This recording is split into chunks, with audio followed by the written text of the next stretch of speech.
Muchos rechazan esta obra, diciendo que no tiene sentido y que carecía de algún propósito, acusándola de ser morbosa por presentar elementos tan moralmente cuestionables, al punto de ser considerado el peor anime de la historia.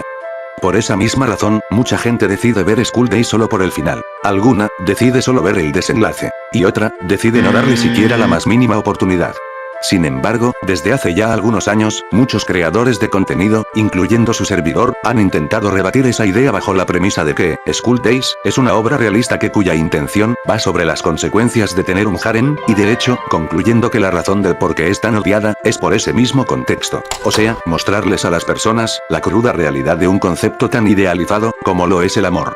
Y miren, la idea anterior, aunque ciertamente es válida, dudo bastante que School Days sea una obra repudiada por ser realista y, asimismo, tampoco creo que la misma sea morbosa. Más, porque ambas cuestiones se refugian en lo que cada uno cree que es School Days, en lugar de entender y comprender la intención del autor, o en este caso, el director del anime, Keitaro Motonaga, al reinterpretar esta obra. Y para acercarnos a una respuesta ante la cuestión anterior, lo primero que necesitamos hacer es indagar en el contexto en la que la obra se hizo conocida, porque todos sabemos por qué School Days se volvió tan infame, pero casi nadie sabe el cómo lo hizo.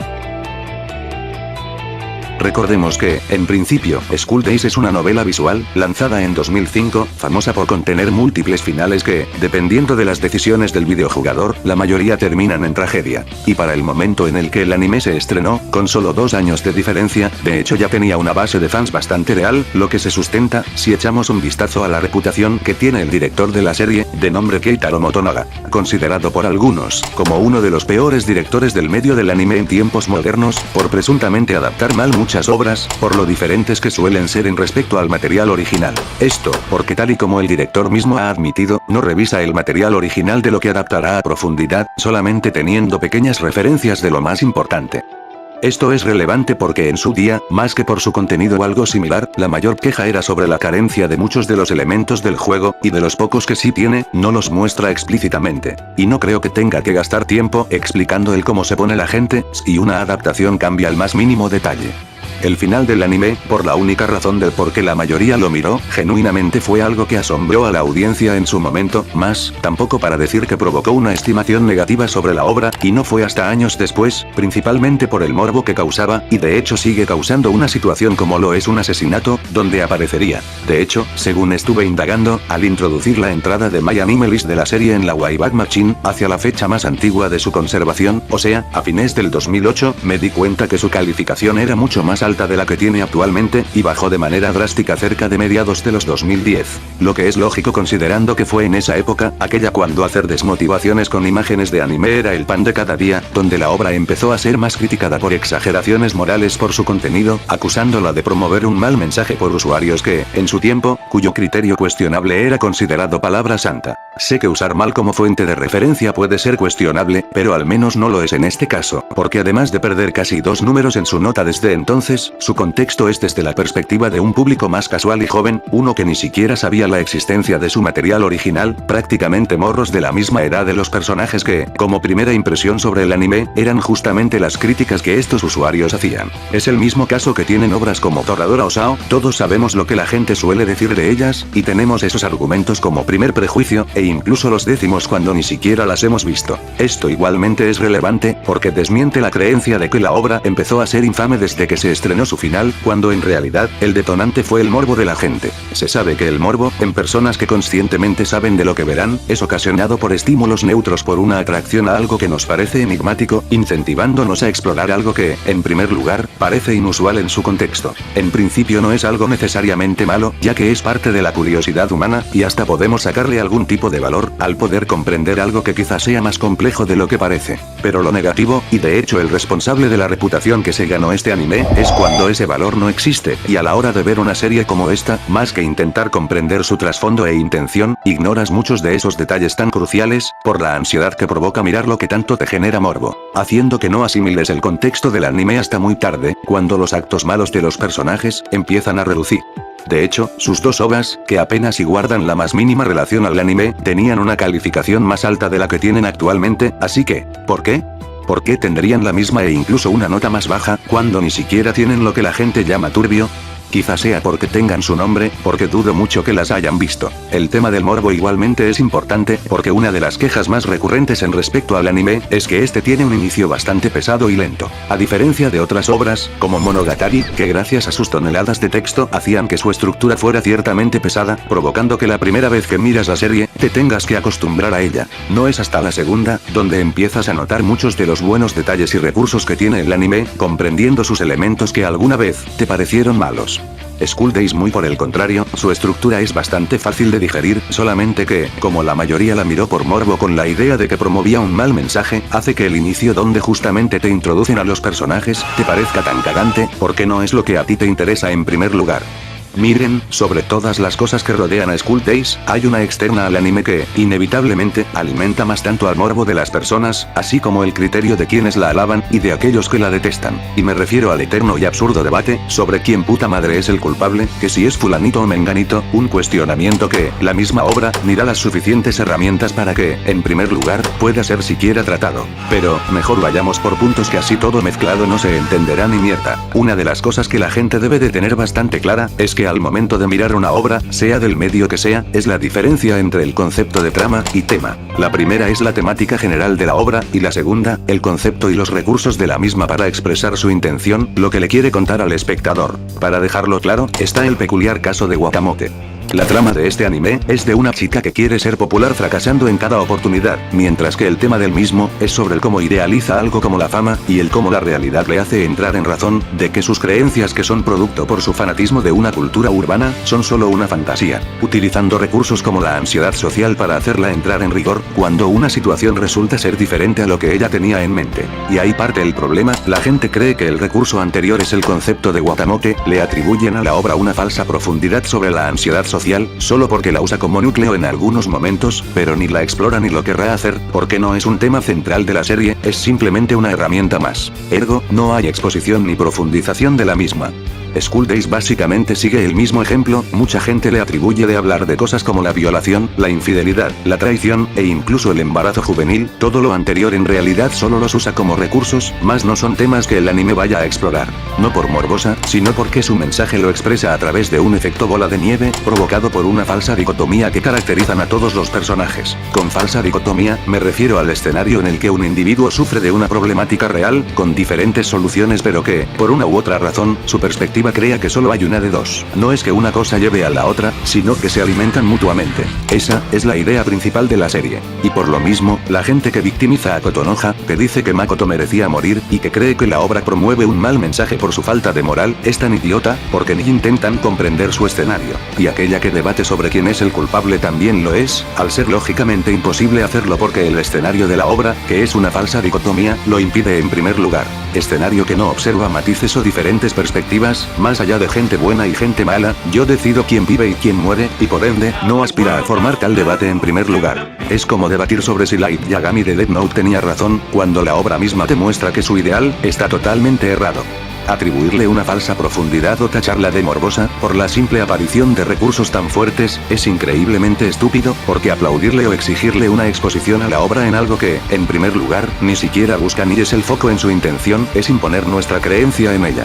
El único mensaje que genuinamente se le puede sacar a la obra, que al mismo tiempo es el tema de la misma, es la tragedia, que se le puede sacar distintas interpretaciones como muchos usuarios han hecho. La mía, sobre la idealización y las consecuencias que aquello implica. Y por consiguiente, School Days es lo que podríamos considerar un anime realista, y lo sé, tiene humor rancio por aquí y por allá, pero no por eso dejará de serlo. Realista, es un término que la gente ni sabe definir ni usar, por lo general se les llama así a historias donde cuyo protagonista está en la pútrida mierda, y por lo mismo, es mayoritariamente empleado como un sinónimo de calidad, para engrandecer una obra y desprestigiar otra, solo por no tener el mismo enfoque. Para entender por qué y cómo School Days es un anime verdaderamente realista, primero hay que comprender que hay más de un modo de representar la realidad en una obra, y que no necesariamente dejará de serlo, porque el tono de esta sea absurdo o exagerado.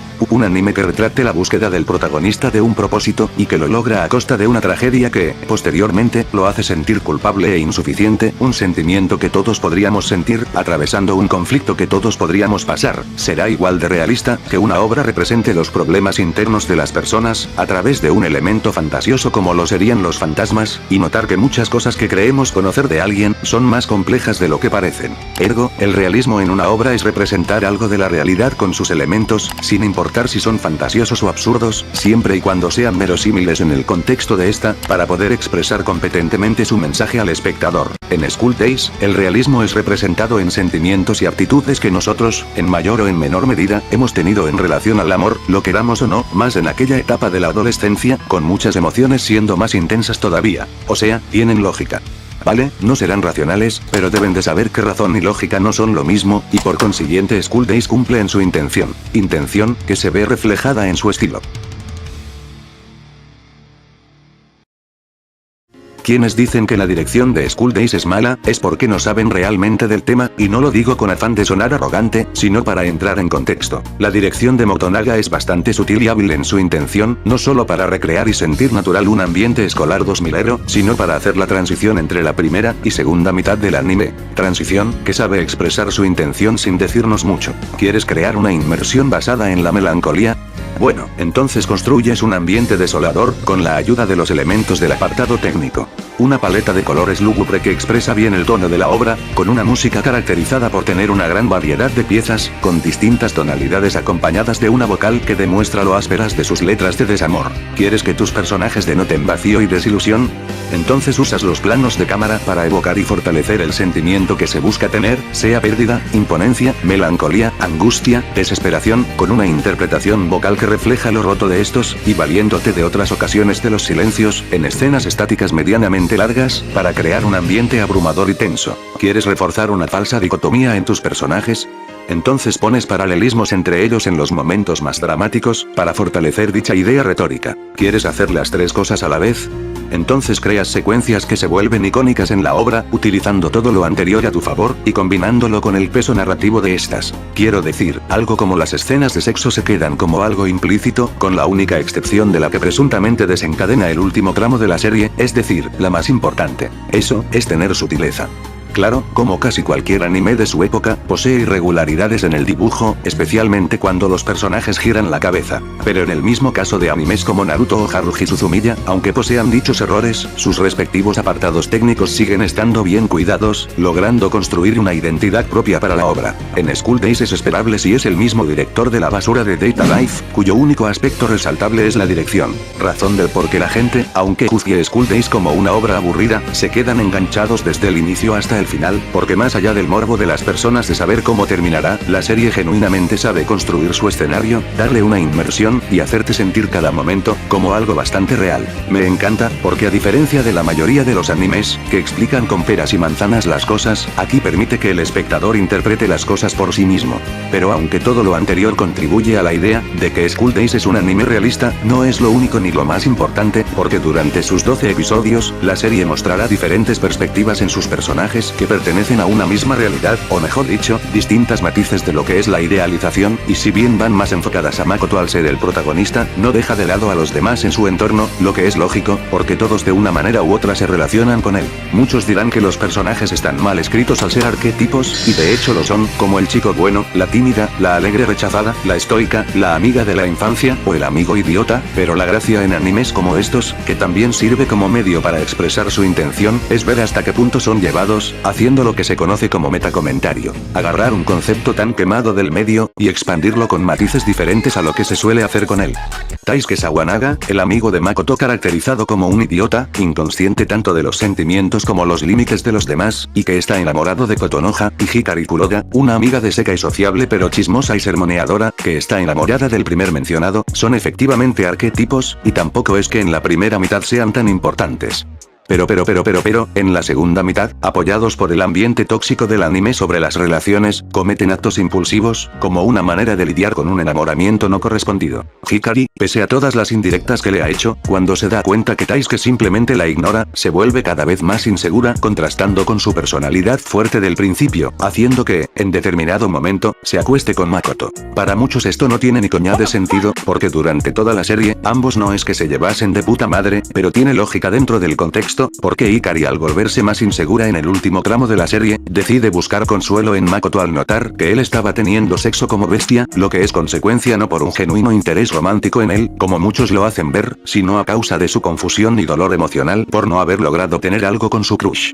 Taisuke, aunque tampoco lo parezca, sigue básicamente el mismo ejemplo. Es alguien con un concepto bastante distorsionado sobre las relaciones y el afecto, lo que es evidente en la primera mitad de la serie, aunque mayoritariamente era usado como recurso cómico. Pero en la segunda mitad, tras notar que Kotonoha no le hará caso, descubrir la infidelidad de Makoto y malinterpretando las palabras de Otome Kato, sobre dar todo para que alguien te tenga interés, termina cometiendo una violación. Cree que para que alguien se fije en ti tenés que obligarlo, cuando y a diferencia de la novela visual, no era lo que Otome se refería. Pero lo más frustrante de todo, es que él ni se da cuenta de la gravedad de lo que cometió, porque cree que hizo lo correcto, cree que ahora Kotonoha sí le hará caso, cree que a diferencia de Makoto, él es un apoyo amoroso real. Pero todo lo contrario. Sé que muchos lo detestan, porque a nuestros ojos no recibe una consecuencia a diferencia de los demás, y puede parecer un fallo enorme de la obra el no hacerlo, dado a que cometió algo horrible. Pero si lo ves desde la perspectiva de Taisuke, te das cuenta que no es así. No porque no haya hecho algo malo, sino porque así como creyó que hizo lo correcto, a ojos suyos termina frustrado, al no lograr lo que genuinamente quería tener. ¿Por qué? ¿Por qué me tiene que pasar esto?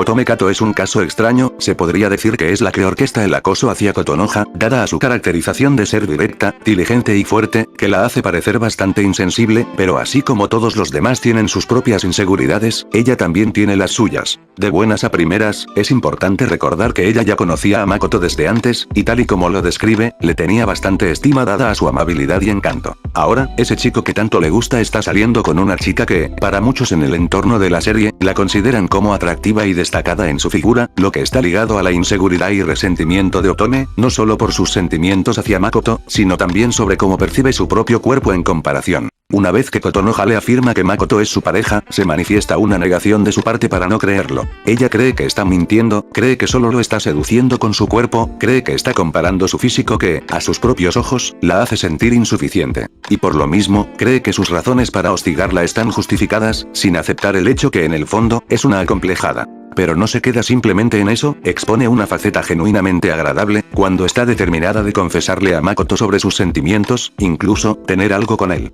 ¿Vale? Tener que acostarse con Makoto, para aceptar y dejar atrás su inseguridad, suena a una puta mierda, pero tiene sentido porque cuando él la rechaza, ella lo acepta, porque su razón no fue por su apariencia, sino por un genuino desinterés de este sobre su persona. Lo que provoca que, cuando su grupo de amigas vuelve a joder a Kotonoha, ella ni siquiera les siga a la corriente, ahora mira a la chica que tanto hostigó con otros ojos, como dudosa de algo. Dudosa de, quizá, haberse equivocado en sus actos. Envidiaba a Kotonoha, sí, pero nunca para orquestar algo tan horrible en su contra.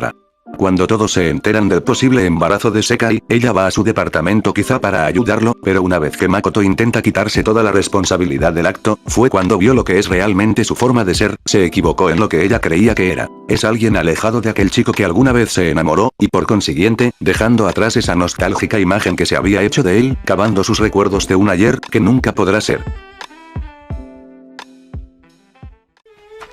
Ya investigué sobre el chico que te gusta. Su nombre es Makoto Ito. Eso ya lo sabía. Su cumpleaños es el 16 de octubre. ¿Su tipo de sangre es O?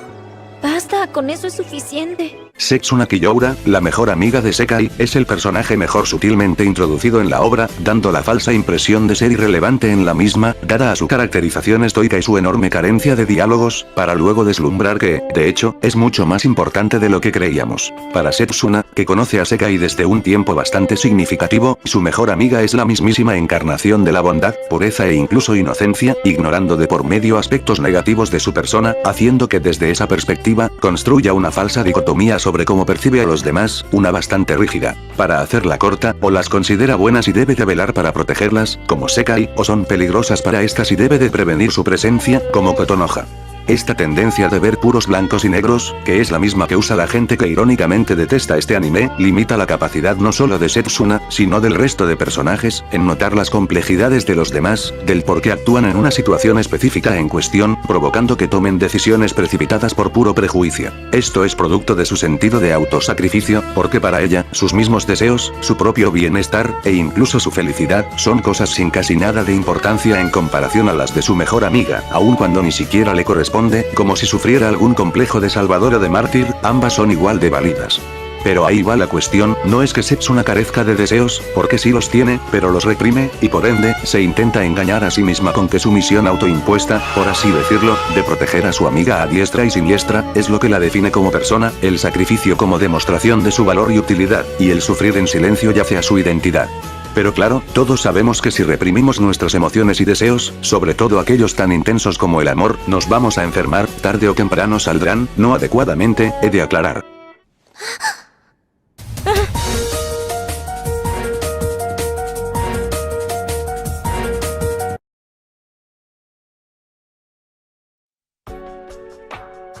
Setsuna es enana, la solían molestar confundiéndola con una niña de primaria, y por consiguiente la hacían sentir bastante insegura, hasta que en una ocasión Makoto llegó a consolarla, e incluso motivándola de unirse al consejo estudiantil, para así hacerse notar entre los demás. De hecho, cuando ocurre el festival escolar, expone otra faceta de su persona, caracterizada con un fuerte sentido de liderazgo y responsabilidad. Todo por esa ocasión, haciendo que, desde la distancia, empiece a tener una atracción por él.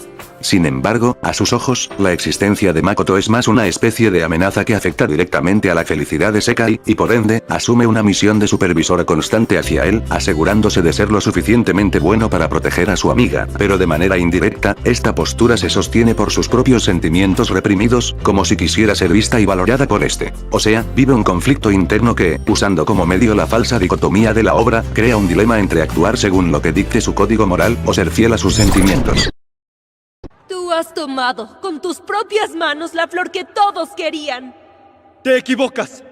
Lo que hice fue solo tocarla.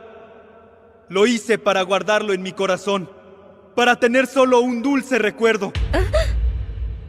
Le conté a esa flor todo lo que sentía. No tenía la más mínima intención de lastimar al mundo. Aunque no haya sido tu intención lastimar a nadie, ¿para qué lo hiciste en primer lugar? Eso no cambia el hecho de que haya sucedido, y lo sabes.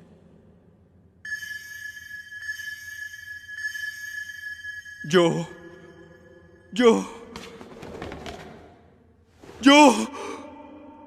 Por supuesto, esta misma obra de teatro es una alegoría de su propio conflicto interno. Su lealtad hacia Sekai es esa flor que cuidadosamente ella ha sembrado, un pequeño detalle para su mejor amiga. Cree que entregarla, yace de su identidad. Más Setsuna misma quería tenerla, se muestra dispuesta por hacer cualquier cosa por su mejor amiga, reprimiendo su verdadero yo. Así que, si nadie la ve, es correcto tocarla aunque sea una vez. En su afán de no hacerle daño a nadie, en el fondo sabe que ese sacrificio no siempre es sincero ni justo. Un sacrificio que no surge de su propio deseo, es una traición a sí misma, y para los demás. Y así, tras idealizar a su mejor amiga, ella cayó en una gran mentira de sí misma y de sus propios deseos, y cuando le tocó partir finalmente hacia Francia, sabe que no lo logró. Cuando descubre que Makoto se acostó con Otome, sabe que Sekai no está en buenas manos. Cuando le pide protegerla, a cambio de tocarla, y él al mantenerse dudoso, sabe que tampoco está seguro de lo que quiere. Sabe que ese momento, que en el contexto que ella desearía lograr, podría ser algo pasional, solo es una confirmación para sí misma, un sabor agridulce. Por lo mismo, cuando le toca partir, ni siquiera se despide de la amiga que tanto juró proteger. ¿Por qué? Porque no tiene el valor de mirarle la cara, lo carece porque sabe que no lo logró. Lo sabe, sí, mas no quiere aceptarlo, el hecho de que no logró ni una cosa ni la otra. Adiós.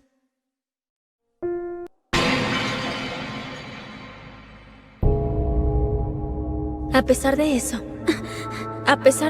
ella empezó a tener un deseo por la flor que planeaba entregarle a alguien más. La flor que Sekai sembró cuidadosamente es la amistad que tenía con Makoto y Kotonoha, con la noble intención de ayudarlos, pero no pudo reprimir más su propio sentir, que empezó a ignorar por completo la moralidad de sus actos. Si nadie la ve, es correcto tocar esa flor que entregó aunque sea una vez. Pero, ¿qué pasa si tocas esa flor tantas veces que ya no puedes parar? Sabe que lo que está haciendo está mal, pero lo racionaliza con su intención inicial, nunca pretendió hacerle daño a nadie, y por consiguiente, se repite a sí misma lo anterior como un modo de protegerse, de tanto estrés y miedo. Aunque parezca fuerte y segura en su exterior, hay debilidad e inseguridad en su marchitado interior. Todos hemos huido de nuestros problemas de alguna manera u otra. Sekai, por su parte, huye aislándose de los demás, mientras se escuda con sus buenas intenciones. ¿Por qué? Porque cree que si ignora sus problemas, estos mágicamente desaparecerán, todo, porque tiene miedo. Miedo de afrontarse de lo que alguna vez sembró tan cuidadosamente, miedo de afrontar a la persona que alguna vez le juró lealtad, miedo de abrirse emocionalmente a los demás, miedo de ser directa con sus sentimientos hacia Makoto, miedo de afrontar sus propios errores. Pero no todo en el horizonte es malo, ¿verdad? Tiene a Setsuna, su mejor amiga a la cual aferrarse, ¿no? Una vez que ésta se va sin siquiera despedirse, Sekai se siente aún más vulnerable todavía, y por ende, forja un papel de dependencia hacia Makoto. Sé que muchos relacionan más ese tema con el personaje de Kotonoha, pero lo que suelen ignorar es que ambas lo forjan, pero de una manera distinta. En el caso de Sekai, como carece de la capacidad de afrontar sus propias emociones, al refugiarse en un estilo de vida tan autodestructivo, cuando encuentra a alguien que le dé ese apoyo, se aferra a él, y dado a su enorme miedo de ser abandonada, hará cualquier cosa para que ese alguien siga a su lado. O sea, Makoto. Una de las cosas que no se debe de tomar como hecho, sino como una posibilidad con algo de probabilidad, es el tema del embarazo de Sekai, porque si bien muchos de los síntomas que ella sufre realmente son de uno, quizá también podría ser un problema cuyo origen sea multifacético. Pero, me estoy desviando un poco del punto principal. Cuando se lo confiesa, él más que hacerse responsable, decide huir, de hecho hasta se distancia de ella, e incluso le echa la culpa de estar en esa situación. Creyó que él diría que todo estaría bien, permanecería a su lado y, en última instancia, podría alargar su fantasía un poco más. Pero no, todo lo contrario, lo que ella escuchó fue: ¿por qué tuviste que quedar embarazada? ¿Por qué tuviste que decirlo enfrente de todos? No sé qué es lo que tengo que hacer cuando de repente hablas sobre un hijo. Makoto, espera. Estoy harto. Vete a casa, no actúes como mi novia ni te quedes en mi casa.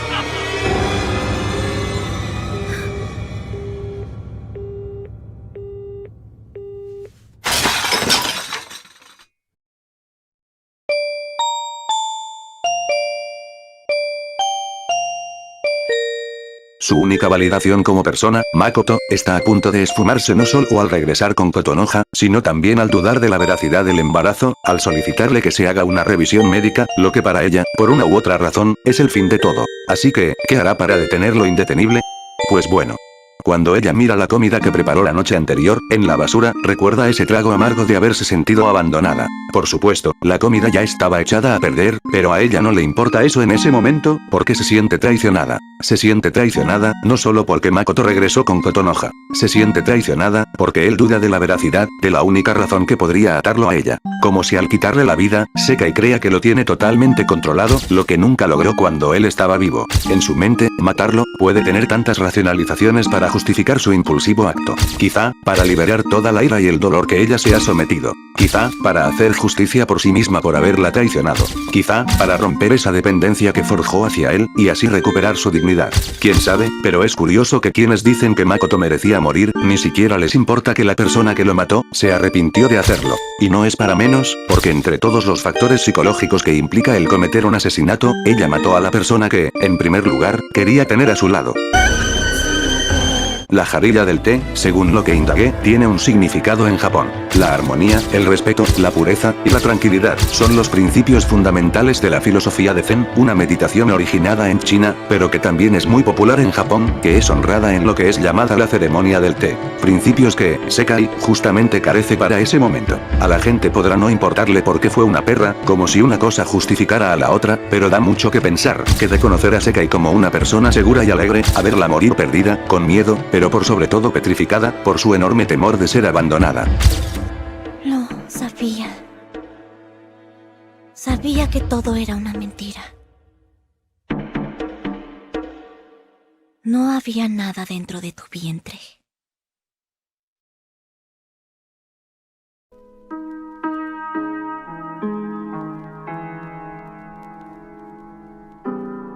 A la hora de hablar del odio que suele recibir la obra, es inevitable no mencionar a Kotonoha Katsura, porque mucho de este es por el trato que tiene este personaje. Kotonoha es caracterizada como una joven tímida, intimidada por otras personas por una razón u otra, haciéndola sentir insegura e indeseada y, por lo mismo, cuando conoce a Makoto, ella tiene un escape de sus problemas interpersonales. Esto, porque al igual que los demás, es producto de su visión idealizada de una relación, aludiendo que su pareja siempre deba de rescatarla de sus problemas. Problemas, como su enorme inseguridad en respecto a los hombres porque dado a su físico, esta fue objeto de morbosidad de estos en su entorno. En Japón, el tren es el mayor medio de transporte y cuyo sistema está ampliamente desarrollado, considerado el mejor del mundo. Sin embargo, en el mismo ha habido casos de manoseos, lo que ha obligado a las autoridades a hacer un tren, y a sus derivados como los vagones de metro, de uso exclusivo para mujeres. ¿Pero por qué? O sea, si alguien te está molestando, lo ideal es que tú pidas ayuda, ¿no? Bueno, en Japón es considerado de mala educación, el llamar la atención de sí mismo. Es decir, que es preferible interponer la comodidad de los demás, ante el bienestar propio. Por lo mismo, las víctimas de estos casos deciden quedarse calladas. No es descabellado pensar que Kotonoha, una personaje cuyo conflicto inicial gire en torno a ello, no pueda expresar adecuadamente este problema y, entre otras cosas, un acto afectivo como lo es un abrazo, intencionado para hacerla sentir segura en primer lugar, haga que ésta se sienta tocada, aludiendo a la mala comunicación en pareja, con ambas partes desconociendo cómo tratar adecuadamente este tema y, en respecto a Kotonoha, una desilusión porque su novio no es el príncipe azul que ella esperó que sería. Razón del por qué acude a su segundo escape, su amistad con Sekai. Una amistad en realidad bastante unilateral, ya que desde la perspectiva de Kotonoha, la intervención de ella es altruista y por ende acepta su gratitud, sin cuestionar sus intenciones. Cree que Sekai le es leal, una amiga a la que todos podemos confiar, nuestro tan cálido trapo de lágrimas. No porque sea alguien inocente, como si no supiera reconocer algo como el porno, tal y como Sekai y la gente que la victimiza cree que es, sino porque genuinamente creyó que ésta tenía la intención de ayudarla. Y una vez que descubre su traición, lo primero que hace es esto. Soy Yonjito. Eres despreciable.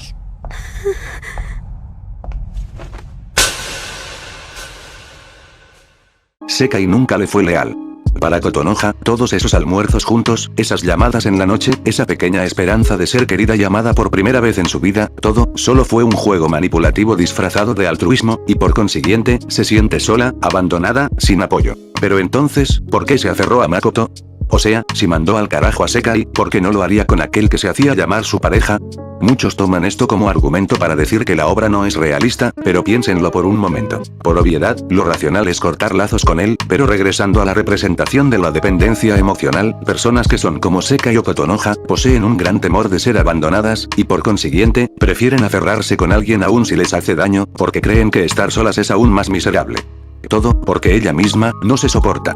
Bajo este contexto y, a medida de que su entorno hacia ella se vuelva más hostil, desarrolla una fuerte dependencia emocional hacia Makoto, que la lleva a tener un concepto distorsionado sobre la realidad, negando e incluso justificando las señales de que él la está traicionando. Cree que amar a alguien implica soportar tal traición con tal de no perderlo, cree que amar a alguien es que su percepción de sí misma quede únicamente en función de ser la novia de Makoto, y cree que hundirse todavía más en su fantasía resolverá sus problemas. Kotonoha no es la pobrecita del cuento, no es la víctima que Makoto y Sekai destruyeron, su maltrato no es una razón válida para basurear esta obra. La violación que sufrió fue innegablemente horrible, sí, pero hasta basurear al dúo anterior por eso es erróneo. Pesada y terca le queda corto, la única respuesta que tiene Kotonoha para la realidad, es evadirla porque no la quiere aceptar. Algo, que duela a quien le duela, ya no es problema ni de Makoto, ni de Sekai, ni de cualquier otro personaje, más que solamente suyo.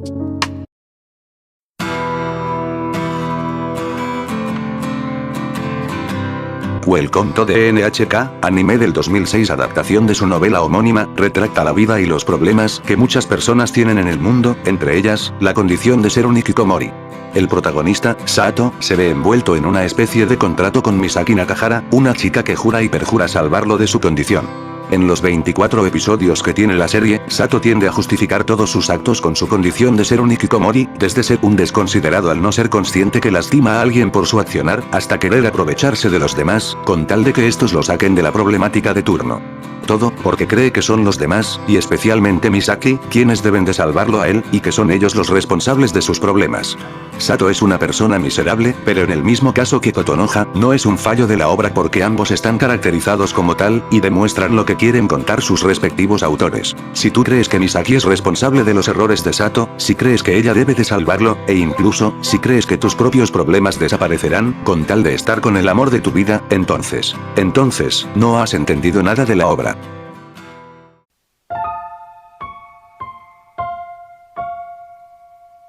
Kotonoha sigue básicamente el mismo ejemplo, pero ahí va la cuestión que yo quisiera tratar, en relación a esta personaje. ¿Por qué? ¿Por qué la gente victimiza a Kotonoha? Fácil, porque esta misma se ve reflejada en ella. ¿A qué me refiero? Piénsenlo por un momento. Ser visto por la gente como la víctima, que todos sus problemas y errores son responsabilidad de los demás, llegando al extremo de deshumanizar a estos con que merecían morir, y siendo una creencia que se vuelve generalizada, al punto que la toman como una verdad absoluta. En total honestidad, ¿no creen que es un escenario demasiado cómodo al que todos quisiéramos estar?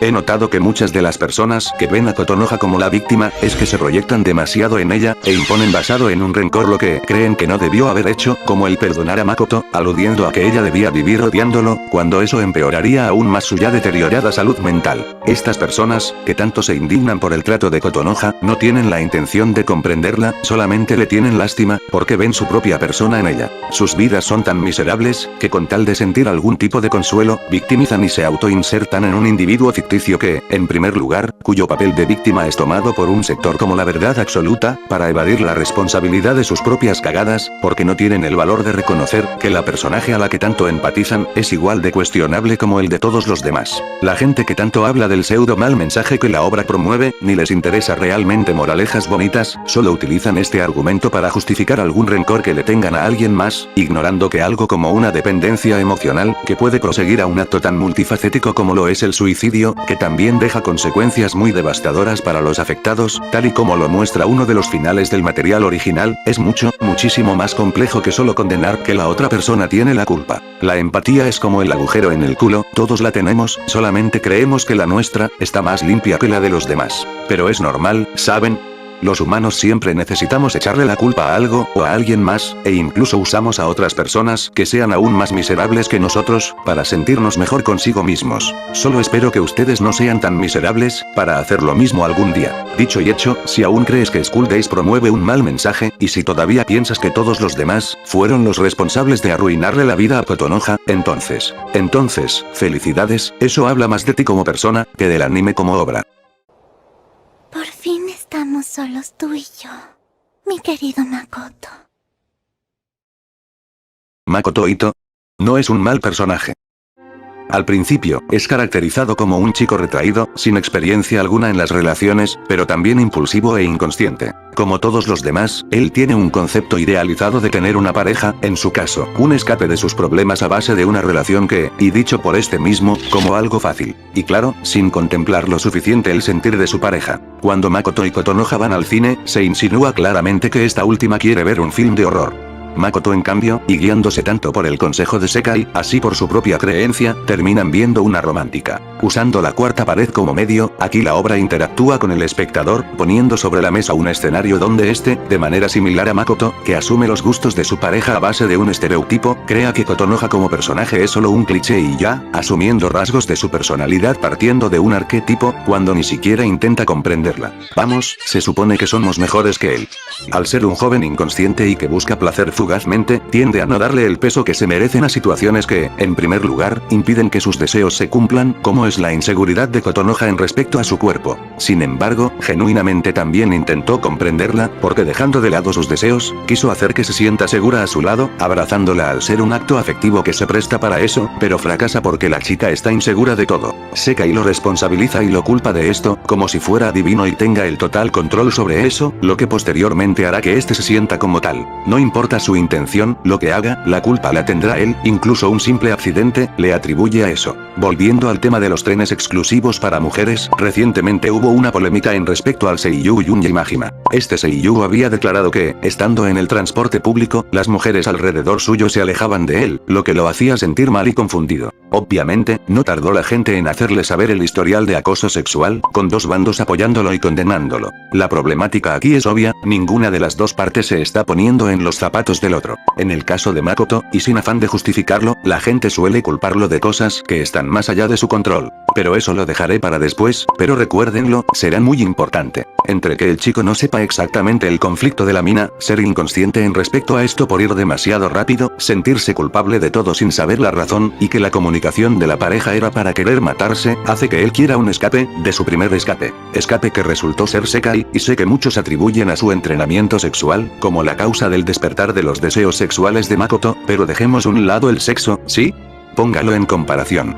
Pareja que carece de química, mala comunicación, deseos unilaterales y comprensión inexistente del uno hacia el otro. Pareja que sí tiene química, presunta buena comunicación, deseos bilaterales, y una aparente comprensión en ambos. Por eso mismo cuando Makoto se encuentra con Sekai en medio de la lluvia, el mismo espectador siente que genuinamente se aman, porque a simple vista parecen una pareja, y de hecho es algo que hasta los demás lo mencionan. Pero solo es eso, parecen. Una vez que Sekai es su amante, sale a relucir la peor característica de Makoto, su egoísmo. Al ser un escape, una forma de evadir su realidad, es incapaz de romper con Kotonoha, y de hecho está consciente que debe de hacerlo, e incluso se insinúa que se preocupa por ella de cierta manera, pero es tan dejado que cualquier evento, la más mínima intervención de algún tercero, es suficiente para dejarlo y, a favor de seguir una relación paralela, demuestra su enorme carencia de responsabilidad afectiva, cometiendo una y otra vez, el mismo maldito error. Y no es que Makoto sea exactamente una mala persona, ni tampoco que esté de acuerdo con el trato que los demás le tienen a Kotonoha, sino que por sí mismo, es lo suficientemente inconsciente, egoísta y apático, que no actúa como corresponde. La reinterpretación del arquetipo del chico bueno en él, es notar que no es tan bueno después de todo. Y tampoco es que tenga tan claro cuáles sean sus intenciones con Sekai, porque aunque ésta espera cierta reciprocidad de su parte, para Makoto simplemente es una escapatoria, una fuente de gratificación emocional y física y ya, darle tanta importancia sería asumir la responsabilidad de su escape, cuando se supone que lo era para evadir otra. Y cuando tiene un nuevo escape de su otro escape de su viejo escape, entonces accede, porque no quiere afrontar su realidad. Tanto que ni siquiera nota la gravedad de esa evasión, porque para él, la situación simplemente es una bolita de nieve. Una simple bolita que puede controlar por su tamaño y fragilidad, pero él está tan ocupado escapando de su realidad, que ni cuenta se dio del momento en el que se volvió tan grande, que ahora ya no puede manejarla. Cuando Sekai lo llama la noche anterior a su muerte, las palabras de Makoto son diferentes a las de la novela visual, ya que en el anime son mucho más crudas, a favor de representar en la medida de lo posible, sobre cuán egoísta él podía ser, y si esa fue la intención de los productores de la serie, entonces hicieron un arduo trabajo. Eso sí, aunque no se muestra, acostarse con un putero de chicas es muy rebuscado, porque anteriormente se aclaró que no cualquiera lo haría con él. Pero dentro de todo, el enfoque sobre cómo huye de sus errores, es bastante bueno. Y huye, por no querer reconocerlos en primer lugar. Tal y como Sekai lo hacía sentir al principio, él se siente responsable de absolutamente todo, pero no sabe el por qué, ni mucho menos el cómo de ese sentir. Su enorme egoísmo, que llega a su punto máximo cuando todas lo mandan al carajo, funge para él como una especie de protección contra mucho estrés, y por consiguiente, decide hacer de la vista gorda, pese a las consecuencias de sus actos. ¿Por qué? Porque desde su perspectiva, no tiene sentido cambiar, si de todos modos bajo cualquier circunstancia, la más mínima cosa será culpa suya. Pero, ¿exactamente en qué es el responsable? De ahí parte la principal diferencia en el personaje en el último tramo de la serie, porque una vez que se da cuenta del estado de Kotonoha, él en lugar de asumirla sin más, como lo habría hecho en cualquier otra situación, directamente cuestiona el cómo acabó así. Sabe que es egoísta, sabe que su accionar fue bastante cobarde e imbécil, y sabe que por su incapacidad al compromiso, manejó del culo una situación tan fácil de resolver, como verificar la veracidad del embarazo de Sekai. Y por hacerlo tan tarde, sería un factor contribuyente en su muerte. Por eso mismo tanto la escena donde le pide perdón a Kotonoha, así cuando reconoce sus 1001 errores, son tan catárticas, no porque él ame a alguien, sino al aceptar el porqué, y el cómo acabó así. Algo que durante toda la serie, trataba de ignorar. Pero ¿saben? Es curioso como un personaje como Makoto, con su gran egoísmo como parte de su caracterización, siga teniendo aunque sea un poco, de las características que lo definían al principio de la obra, que ese concepto tan trillado del chico bueno, no desapareció por completo. No digo que él ame a Kotonoha, a Sekai o a quien sea, solamente digo que él tampoco es la mismísima encarnación de Satanás. Quienes victimizan a Kotonoha no tienen la remota idea de lo abrumador, que alguien más dependa emocionalmente de ti. Quiero ser útil para ti, Makoto. Oye, ¿por qué estás haciendo esto? Porque quiero estar a tu lado, Makoto. Por favor, perdóname. Yo siempre creeré en ti, Makoto.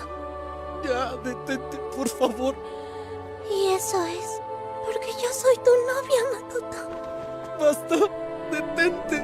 Lo que Makoto no tiene es un verdadero arco de redención, y es porque la obra simplemente no permite que lo tenga, puesto que su muerte, así como casi todos los sucesos de la obra, ocurre por algo tan absurdo como un impulso. Makoto citó a Sekai no para pedirle que se hiciera un aborto, eso se lo inventaron por ahí, sino para verificar la veracidad del embarazo y, de carecerlo, podría librarse de alguna obligación moral en respecto al tema. Es culero, pero es lo racional, ¿no? Bueno, para Sekai no lo es. La muerte de Makoto se siente tal y como lo que es, una consecuencia inevitable de sus actos, no porque se lo merezca, sino porque es la escena que más demuestra la intención de la obra. Muchos lo toman como una interpretación sobre las consecuencias de ser infiel, otros de carecer de responsabilidad afectiva, algunos como una subversión del género romántico del medio, pero para mí, además de ser todo lo anterior, es una tragedia sobre la idealización. Por eso a muchos les pega tan fuerte, por ser demasiado relacionable. ¿Quién nunca se sintió estar entre las nubes y las estrellas cuando mirabas a esa persona que tanto te gustaba? ¿Quién nunca ignoró aquellos defectos de alguien por estar tan cegado por su sentir? Más que una pareja, también puede ser un amigo, e incluso un familiar, personas que tenían tu plena confianza. Makoto es el mejor personaje de toda la obra, al ser el que mejor demuestra el efecto bola de nieve de esta. Alguien que huye de su realidad, de un problema al que tarde o temprano, lo alcanzará. De hecho, el epílogo, que es un monólogo interno del primer diálogo de Makoto en la serie, tiene como intención hacer una introspección en relación a ello. La primera vez lo escuchamos tal y como es, un adolescente enamorado de una chica que apenas si conoce, que se manifiesta únicamente en una atracción inicial, y que nos da la falsa impresión de que la historia será otra empalagosa del montón. Pero en la segunda, lo escuchas desde otra perspectiva, notar como tal desenlace que parecía ser imposible al principio de la obra, es lógico por el efecto de esta y, el recordar cómo los días de Makoto comenzaron con total tranquilidad, y acabaron en un trágico final. Incluso, que los personajes estén ahí como si nada, refuerza la alegoría anterior. Le da un cierre al espectador aún más trágico, el resultado de que nadie amó a nadie, solamente eran adolescentes que idealizaban a alguien a su manera, destacando la superficialidad de cada una a través del protagonista, al estar relacionado de una manera u otra, con todas ellas. Y pensar que todo comenzó por algo tan absurdo, como lo es el hechizo del celular. Cosas de la adolescencia. Un punto de vista sorprendente, lejano, e inimaginable, para lo que fueron unos días del colegio. Aunque eran cosas pequeñas que solo noté porque tomábamos el mismo tren todos los días, con solo ser ella, con solo poder ver de lejos a Kotonoha Katsura en el tren, me hacía sentir que mi día podía mejorar un poco.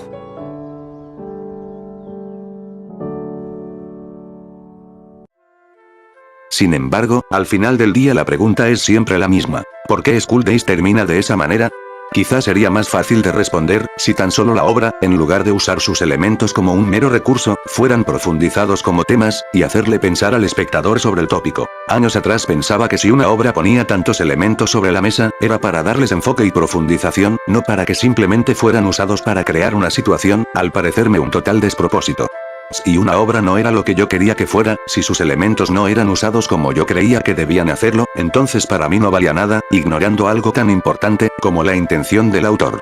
Sonará muy exagerado de mi parte, pero muchas veces nosotros que nos dedicamos a analizar una obra, pecamos de soberbios, y caemos en ese error de imponer nuestra interpretación como la verdad absoluta, proponiendo un mejor uso de los elementos de esta, para tener una resolución superior de la que tuvo, sin cuestionar del por qué están ahí en primer lugar. Esto es algo que yo mismo he hecho, incluso en los que considero que son mis mejores trabajos, pero por lo mismo, desde hace algún tiempo he intentado corregir. Para evitar malinterpretaciones, conocer la intención del autor no es para excusar fallas, es para tratar de comprender los elementos que yacen a su obra, lo que ésta te quiere contar. Obras sea buenas o malas han sido juzgadas erróneamente, incluso una simple comedia de terror puede estarlo, criticada por no dar miedo cuando su intención es otra en primer lugar, y es porque la gente cree que todo debe ser como ellos quieren, sin tratar de observar lo que está más allá de sus dos dedos de frente, para comprenderla mejor. Tendrá fallas, pero su enfoque en su tema es bastante bueno, y no conozco algún otro anime de su tipo que transmita la tragedia que esta obra expresa, siendo White Album 2, una serie cuyo escenario y elementos son similares, la única que se le acerca. Sin embargo, no quiero victimizarla de más, mentira sería si dijera que la obra no ha formado una comunidad, gente que comparte su gusto e interés sobre esta, e intentando igualmente comprenderla. Y sí, sé que quizá para muchos todo esto sea una simple divagación mía, pero lo que yo quiero decir, a 17 años de su estreno, que se siga hablando sobre sus pretensiones, debatiendo un presunto culpable, haciendo análisis sobre la psique de los personajes, el doblaje hecho por Anime Onegai, y mucho más, demuestran lo errado de comentarios, de que solo será recordada por su final. Pero al final, la pregunta es siempre la misma. ¿Por qué? ¿Por qué School Days termina de esa manera? O sea, sí, conocemos el escenario, su enfoque y su construcción, pero eso responde el cómo, no el por qué. ¿Por qué School Days fue creada para acabar así? Bueno, muchas personas podrían pensar que, la obra cree que mientras más trágica sea, más madura es, pero no creo que sea el caso. Bueno, quizá para entender la intención de la obra, solo sea cuestión de saber el significado del nombre, de la que causa la base de la problemática. Sekai, significa mundo. Todas las personas somos un mundo. La idealización puede formar parte de ese mundo. School Days no aspira a profundizar en sus elementos, porque su intención no es concientizar ni solucionar sus problemáticas. School Days simplemente nos presenta una situación de múltiples problemas reales. Nosotros, como espectadores, estamos para observar la situación.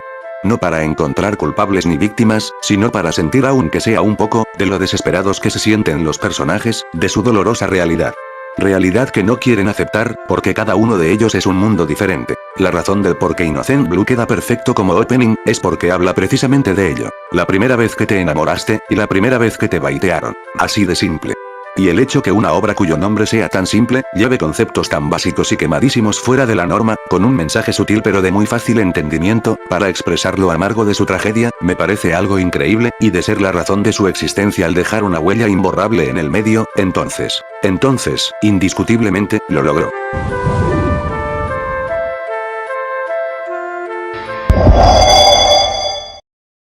Y eso ha sido todo por esta ocasión. Nos vemos luego, querida gente.